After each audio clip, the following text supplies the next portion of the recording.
और सबसे पहले आपको बताएंगे कि साइफर गुम हो गया तो फिर छप कैसे गया। वज़ीर-ए-आज़म ने सवाल उठा दिया। तहकीकात का मुतालबा करते हुए कहा कि अमेरिका में चाहे साइफर के मंदरजात दुरुस्त हैं तो ये जुर्म है, इंक्वायरी होनी चाहिए। शहबाज शरीफ ने नवाज शरीफ की वतन वापसी का शेड्यूल बता दिया। कहा नवाज शरीफ अगले माह पाकिस्तान आ जाएंगे, कानून का सामना करके इंतखाबी मुहिम को क़यादत करेंगे और 3 दिन से पहले निगरान वज़ीर-ए-आज़म के नाम पर इत्तफाक हो जाएगा।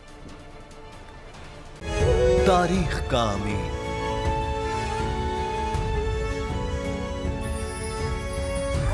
आजादी की अलामत,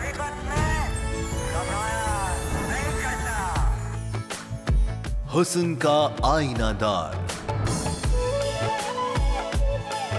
फिक्रो नजरिए की अक्कास, सरफराजी का गवाह, यानी हम सबका निगहबान पाकिस्तान।